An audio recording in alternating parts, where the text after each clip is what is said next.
নমস্কার বন্ধুরা, কেমন আছো? আশা করছি সবাই খুবই ভালো আছো এবং সুস্থ আছো। মাম্পি সঞ্জিত হেসেলে আবারও সবাইকে স্বাগত। আজও একটি নতুন রেসিপি নিয়ে আপনাদের সামনে হাজির হয়েছি। আজ বানাবো সমুদ্রে কাঁকড়ার ভাপা। তো সমুদ্রে কাঁকড়ার ভাপা কিভাবে বানাতে হয় সেই রেসিপিটি আপনাদের সামনে শেয়ার করব। এখানে প্রথমে দেখছো কতগুলি সমুদ্র কাঁকড়া আছে।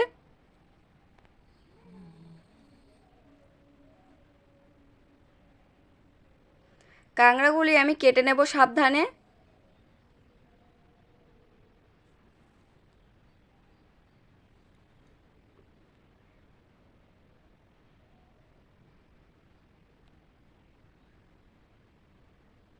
সমুদ্রে কাঁকড়ার দেরোগুলো নিয়ে নিয়েছি। যে নোংরাগুলো আছে ভালোভাবে 2-3 বার থেকে 4 বার ধুয়ে নেব। ধুয়ে পরিষ্কার করে কাঁকড়াগুলো কেটে নেব।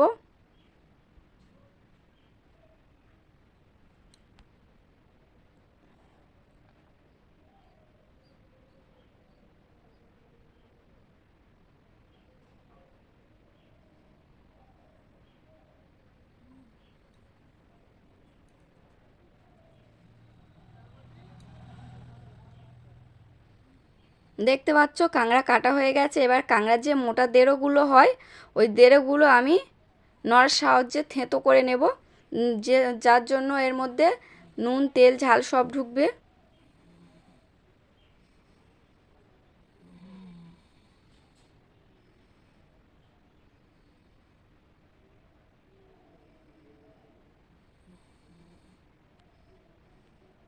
এরপরে কাঁকড়ার ভাপা করার জন্য একটি টিফিন বক্স আমি ব্যবহার করব। টিফিন বক্সের মধ্যে কাঁকড়াগুলো সব নিয়ে নেব।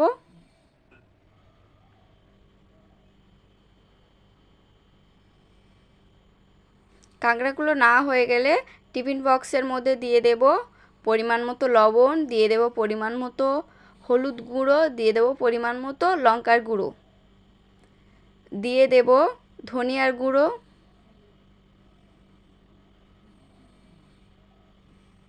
সানরাইসের শাহি মিট মশলা দিয়ে দেব,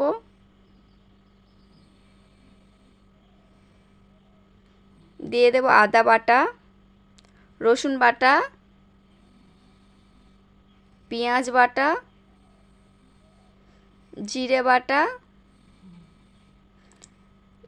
লঙ্কা বাটা, সবশেষে দিয়ে দেব ঘি। কাঁকড়ার যে ঘিটা হয়েছিল ঘিটাও দিয়ে দেব। দিয়ে দেব পরিমাণ মতো সর্ষের তেল।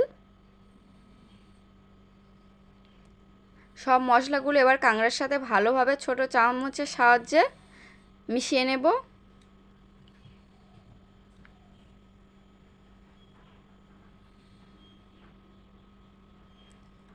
মেশানো হয়ে গেলে দিয়ে দেব পরিমাণ মতো জল। জল দিয়ে আবারও উপর থেকে কিছুটা পরিমাণ সর্ষের তেল দিয়ে দেব।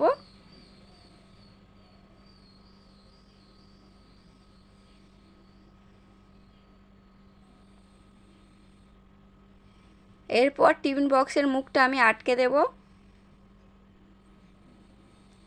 আটকে দিয়ে উনানের মধ্যে একটা কড়া বসিয়ে দিয়ে কড়ার মধ্যে দিয়ে দেব জল। জল দিয়ে টিফিন বক্সটা জলের উপর বসিয়ে দেব এবং টিফিন বক্সটা না সরে যাওয়ার জন্য দিয়ে দেব একটি নড়া। ভারী জিনিস নড়া হোক বা একটা ভারী যে কোনো জিনিস হোক দিয়ে দেবে। দিয়ে এবার উনান জাল দেবে। আধ ঘন্টা ধরে আমি এইভাবে জাল দিতে থাকবো।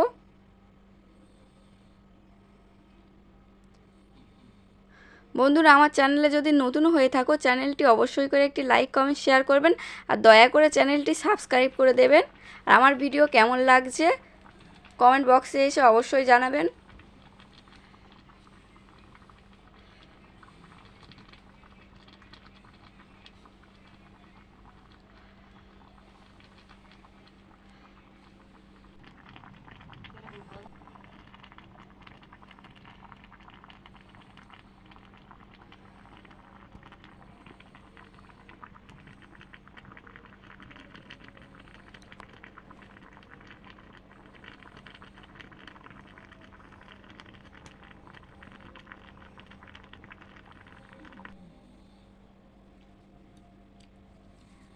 আধা ঘন্টা হয়ে গেলে আমি টিফিন বক্সটা তুলে নেব সাবধানে।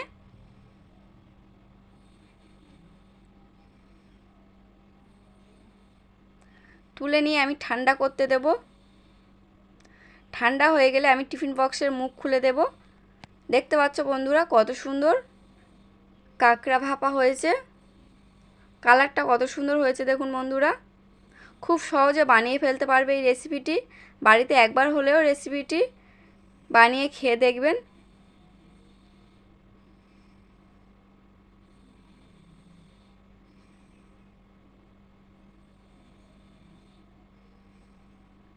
গরম ভাতের সঙ্গে এই রেসিপিটি হলে অন্য কোনো রেসিপি লাগবে না বন্ধুরা। ভিডিওটি দেখার জন্য ধন্যবাদ।